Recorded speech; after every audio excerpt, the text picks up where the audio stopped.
최근 클로드 코드 생태계에 조금이라도 관심을 기울이셨다면 MCP 도구에서 커맨드 라인 인터페이스로 극적인 전환이 일어나고 있다는 걸 눈치채셨을 겁니다. 그 이유는 꽤 단순합니다. 성능이 엄청나게 향상되기 때문입니다. 클로드 코드는 이미 터미널에서 작동합니다. 클라이도 터미널에서 작동하죠. 중간 단계도 없고 오버헤드도 없고 설정도 없고 에이전트가 해당 프로그램과 통신하는 걸 막는 게 아무것도 없습니다. 이것이 우리가 향하고 있는 미래라는 게 분명하다면, 에이전틱 코딩 에이전트의 미래로 나아가고 있다면 다음 질문은 이걸 더 빠르게 할 방법이 있느냐는 겁니다. 우리가 이미 사용하고 있는 소프트웨어와 상호작용하는 클라이 도구를 만들 수 있는 방법이 있을까요? 다행히도 며칠 전부터 그 답은 네, 가능합니다입니다. 바로 크레이니싱이라는 새로운 오픈소스 도구 덕분입니다.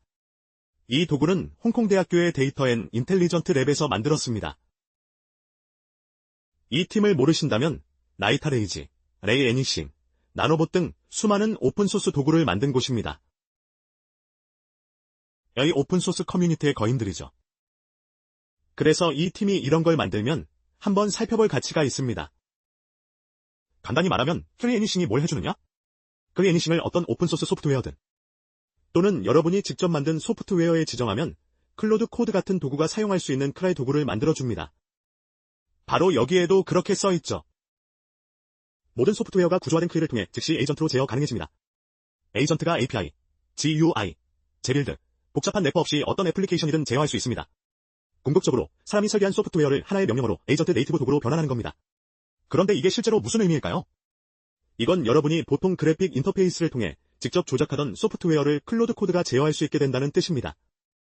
어제 다뤘던 구글 워크스페이스 클라이 기억하시죠? 위에 링크 걸어뒀습니다. 똑같은 아이디어입니다. 보통 구글 워크스페이스, 그러니까 지메일 같은 걸 쓸 때 지메일에 들어가서 이것저것 클릭하면서 수동으로 하잖아요. 이걸 터미널로 하는 겁니다. 이 도구는 그걸 어떤 소프트웨어에든 가능하게 해주는 겁니다. 구글뿐만이 아니라 뭐든 상관없이요. 오픈소스라면 이 도구를 해당 소프트웨어에 지정해서 클라이를 만들 수 있습니다. 이건 정말 엄청난 생산성 향상입니다. 이제 크레이니싱이 내부적으로 어떻게 작동하는지 보여드리겠습니다.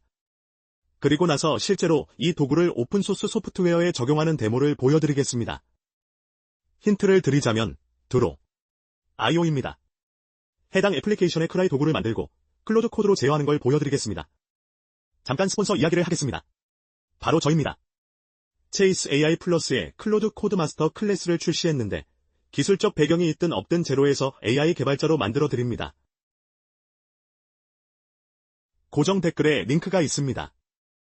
AI 여정을 막 시작하신 분들, 아직 마스터 클래스까지는 준비가 안 되신 분들을 위해 설명란에 무료 체이스 AI 커뮤니티도 있으니 모든 분들을 위한 게 있습니다. 꼭 확인해보세요.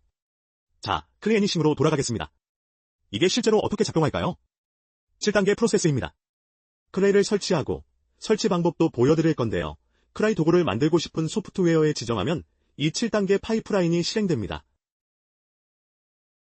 이 과정이 전부 자동으로 진행됩니다. 아무것도 건드릴 필요가 없어요.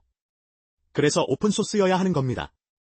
대상 애플리케이션의 내부 구조를 실제로 봐야 하거든요. 다음으로 설계를 합니다. 출력 형식과 구현을 살펴보고 계획을 세우고 테스트하고 테스트 코드를 작성하고 문서화한 다음 배포합니다. 그리고 그 모든 과정이 끝난 후에 첫 번째 결과가 원하는 것과 정확히 맞지 않으면 클라이를 개선하고 다듬는 단계가 있습니다. 이 레포의 사용 사례와 관련된 것들이 있습니다. 아래 설명란에 링크도 넣어두겠습니다. 멋진 건 이미 여러 대형 오픈소스 애플리케이션에 이걸 적용했다는 겁니다. 블렌더, 잉크스케이프, 오다시티 등등이 있습니다.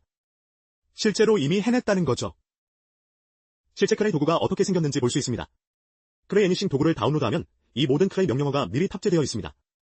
그리고 각각에 대해 몇 개의 테스트를 실행했는지도 볼 수 있는데, 예를 들어 블렌더 같은 큰 프로젝트는 28개의 테스트를 돌렸습니다. 꽤 견고하죠. 오픈소스 커뮤니티의 대형 프로젝트들로 이 모델을 분명히 검증했습니다. 오늘 데모에서는 드로 IO로 했던 것을 다시 해볼 겁니다. 물론 미리 만들어진 클라이가 있지만 처음부터 직접 해보면서 어떻게 작동하는지 증명해보겠습니다. 시작하는 건 꽤 쉽습니다.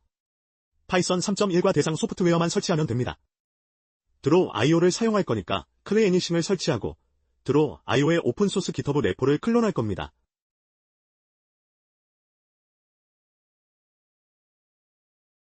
거기서 클레이를 클론한 레포에 지정하면 클라이 도구가 만들어집니다.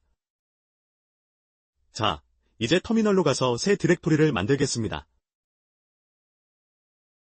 클레이니싱 데모 디렉토리에 있습니다. 클로드 코드를 실행하고 크리에브리싱 플러그인을 설치하겠습니다. 명령어들은 GitHub에 바로 있습니다. 먼저 크리에니싱 도구를 마켓플레이스에 추가한 다음 설치합니다. 이 두 명령어를 복사해서 붙여넣기만 하면 됩니다. 제대로 설치되었다면 플러그인에서 인스톨드로 가면 크리에니싱 플러그인이 활성화된 걸 볼 수 있습니다. 플러그인을 설치한 후에는 클로드 코드를 재시작하거나 릴로드 플러긴즈를 해야 합니다. 다음으로 클리를 빌드하겠습니다. 하지만 클리를 빌드하려면 대상을 지정해야 합니다. 그래서 지금대로 레포를 클론하겠습니다. 클로드 코드에 이 레포를 클론하라고 지시했습니다. 이 레포 링크는 아래에 넣어두겠습니다. 그냥 오픈소스 레포입니다. 전체 레포를 복사해서 여러분의 디렉토리에 넣습니다. 그 다음에는 명령어 하나만 더 치면 됩니다. 크리에니싱이요. 그리고 레포가 있는 경로를 지정합니다. 우리의 명령어는 정확히 이렇게 생겼습니다. 엔터만 누르면 크라이 도구를 빌드하기 시작합니다. 이 정도 크기의 프로젝트는 약 20분 정도 걸릴 거라고 예상하시면 됩니다. 완료되면 9개의 성공 기준이 모두 충족되었다는 메시지가 나올 겁니다. 아키텍처 분석과 테스트 결과, 그리고 주요 기능들을 보여줍니다. 여기서 끝이 아니라는 걸 기억하세요. 계속 반복하면서 더 많은 기능을 추가하고 싶다면 아주 쉽게 할 수 있습니다. 자, 이제 실제로 데모를 해보겠습니다. 클로드 코드의 줄 프롬프트는 새로운 드로 크레이 도구를 테스트해보자입니다. 일반적인 사스 백엔드 아키텍처를 설명하는 명확하고 상세한 다이어그램을 만들어 달라고 했습니다. 시각적으로 눈에 띄게요. 마지막에 드로 다이어그램을 열어달라고 했습니다. 보시면 드로 IO 패키지를 살펴보고 있고 에이전트 하네스를 참조하는 걸 볼 수 있습니다. 이건 크레이 래퍼나 크레이 하네스를 부를 때 자주 사용하는 용어입니다. 자, 사스 백엔드 아키텍처 다이어그램이 이렇게 완성됐습니다. 실제로 꽤 괜찮죠? 뒤에 멋진 음영 효과까지 넣었네요. 이 영상의 포인트는 드로, IO가 얼마나 멋지냐가 아닙니다. 이 영상의 포인트는 10분 전만 해도 존재하지 않던 크라이 도구를 방금 만들었고 단 하나의 텍스트 프롬프트로 이렇게 복잡하고 잘 구성된 다이어그램을 만들었다는 겁니다. 여러분이 일상에서 오픈소스 프로젝트나 접근 가능한 프로젝트로 어떤 워크플로우를 하고 있는지 생각해보세요. 백엔드 전체를 크리에브리싱에 지정해서 해당 소프트웨어의 크리 도구를 만들 수 있습니다. 이런 것의 가능성은 정말 대단합니다. 보셨듯이 전혀 어렵지 않았습니다. 코드 한 줄이면 됩니다. 레포를 클론하고 코드를 실행하면 끝입니다. 이보다 쉬울 수가 없습니다. 직접 한번 사용해보시는 걸 강력히 추천합니다. 다운로드하고 설치하고 다른 오픈소스 프로젝트에 지정해서 어떤 결과가 나오는지 확인해보세요. 말씀드렸듯이 정말 쉽고 이것이 이 분야가 향하는 방향입니다. 항상 그렇듯 댓글로 의견을 남겨주세요. 클로드 코드마스터 클래스를 배워보고 싶으시면 체이스 A+를 확인해보세요.